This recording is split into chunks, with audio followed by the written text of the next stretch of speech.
So yan, good morning mga people. Meron tayo ngayong drill, Makita drill. So ito ay original. Hindi to yung mga local na yung Maketa.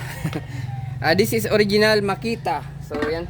Ang client natin is dala pa to galing sa nung nag-abroad siya. So talagang original to. So ang pinakasira ni client is ang pinakasira nitong unit is basag na yung fan. To, basag, which is kung gagamitin natin to, mag-overheat to kasi wala siyang nagpapalamig sa unit.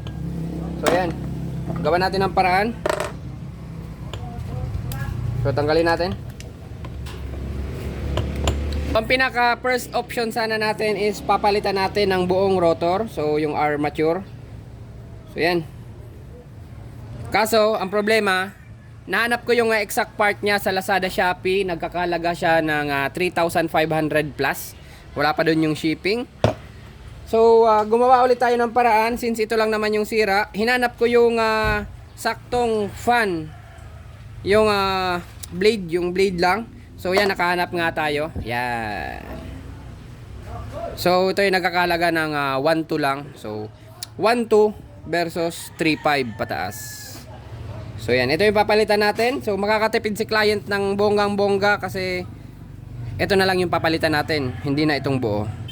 So yan, tanggalin natin. Tanggalin muna natin tong bearing, ipupuller din natin to, at saka ipe-press fit natin to dyan.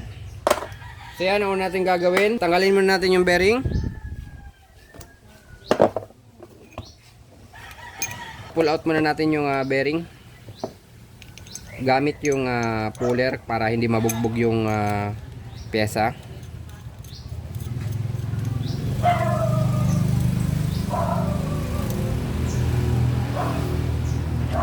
Then tanggalin natin.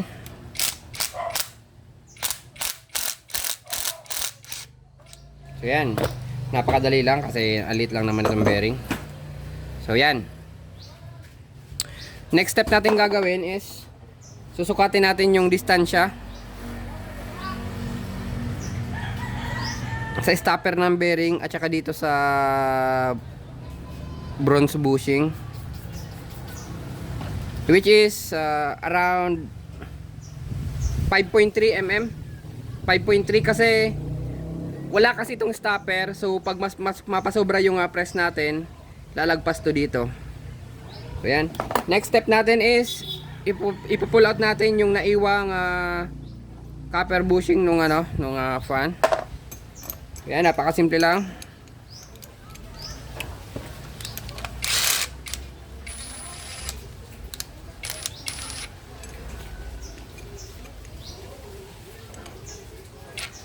Yan, i-puller ulit natin.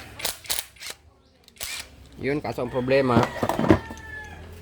dumudulas. So ang gagawin natin, kailangan natin na tornilyuhan to.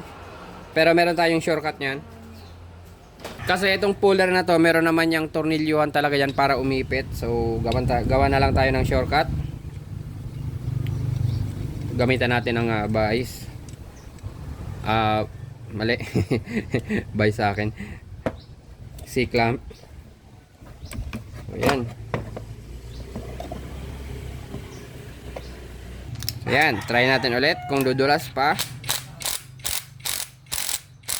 So ayan, gumagalaw na siya.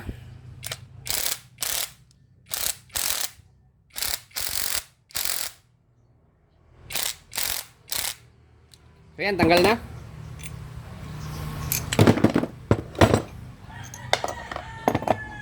So ito na, tanggal na natin yung tanso. So ito na nga siya. So ito yung sinasabi ko sa inyo, wala siyang stopper, so talagang tatansyahin natin yung distansya simula sa stopper ng bearing. So yan, kabit na natin to. Hindi natin to pwedeng pukpukin kasi mababasag to. Dapat dun lang talaga tayo magpopwersa sa gitna ng bushing. So yan, pwede naman yung pukpukin, pwede naman pukpukin. Kaso since meron tayong hydraulic press, bakit hindi na lang natin to gamitin para mas smooth yung pasok. So para hindi mapersa yung plastic na yan, kailangan natin gamitin yung dating collar. Yan. Para yan yung magdidiin doon sa kapareho niya. Tapos gamit tayo ng 8mm. Yan.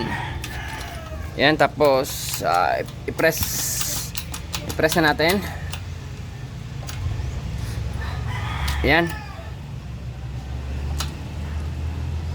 Yan, pumapasok na. So yan. Ngayon napasok na natin. I-estimate ko na lang yung distansya niya. So yan, naipasok na natin. So yan, sukatin natin yung distansya. So yan, same na siya nung dati. So yan. Sabi ni Don Julio, very good.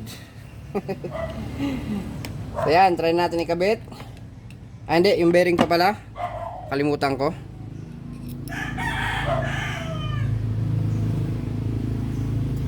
So yan, itong bearing. Ang bearing, pwede na ito pukpukin.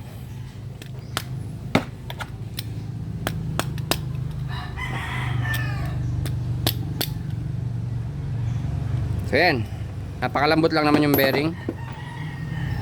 Yan. Tapos kabit na natin. Saka kabit na natin yung carbon brush.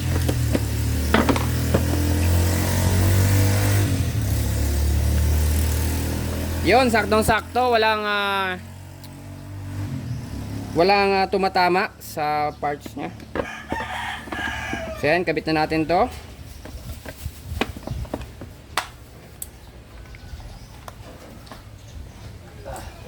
Testing natin, testing.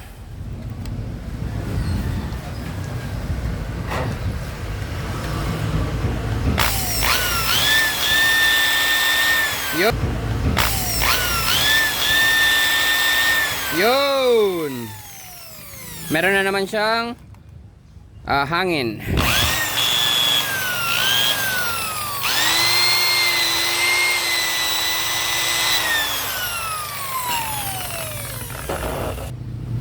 So ayan na, ito pala, ito pala yung part number kung paano ko siya nahanap. Kasi yung fan niyang nabasag, meron diyang number. Nung pag-search ko sa Lazada, meron siyang lumabas. So ayan, very easy. So ayan, itotornilyo ko na lang siya.